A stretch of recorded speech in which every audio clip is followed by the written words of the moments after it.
Amidst a worsening pandemic, economic crisis, and paralyzing corruption, a new government has finally formed, with Najib Mikati, Lebanon's richest man, as the new prime minister. But despite Mikati's promises, analysts are saying that the new government is no more than a band-aid for the problems in the country, especially as this is now Mikati's third term as premier.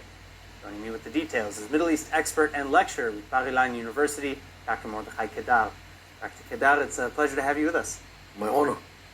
All right, so first of all, what do you make of the new government, actually? And it has all these new members, but many of them are from the same political party. So do you agree that this is just a Band-Aid?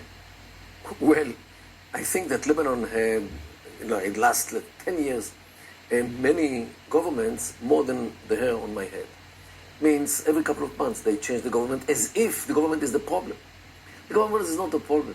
The problem is the state, because the state is controlled by Hezbollah.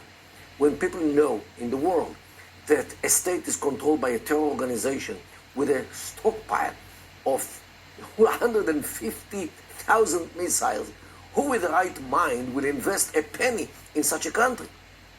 Because this penny will blow up someday when a war will erupt between Israel and Lebanon as a messenger of Iran. So people actually took their money out of this country. And this is why this country came to the economic abyss.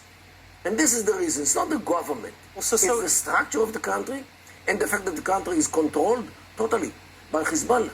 So it's funny that you say that, because as we've seen recently with recent conflicts, skirmishes along the northern border, and especially now, we're seeing increasing pressure from within Lebanon against Hezbollah. It's becoming more and more acceptable, you could say, to come out of the woodwork and openly criticize Hezbollah. Don't get carried away.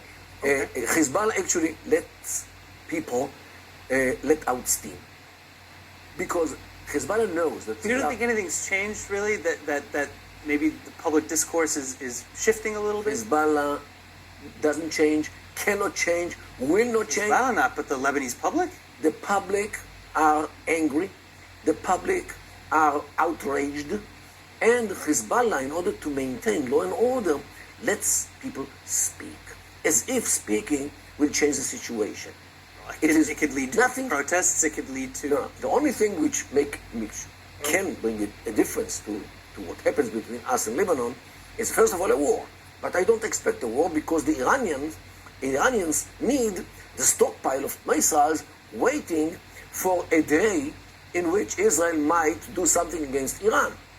So a war I don't expect in the forthcoming future, as long as there is nothing between Israel and Iran.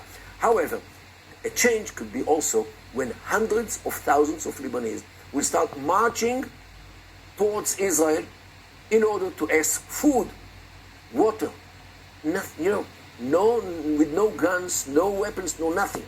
They will come, they will raise their shirts in order to show that they don't have any explosive belts, and they will come to the border to ask food. Israel cannot shoot into such a crowd which comes for food. And Israel will have to give them food, because Israel is not a country which shoots at people who are coming out of hunger. So in short, do you predict that this crisis is only going to get worse for Lebanon in the near future? Yes, because I don't see any change, any real change in the government or in the structure of the state. And I don't see Hezbollah loosens its grip from the country.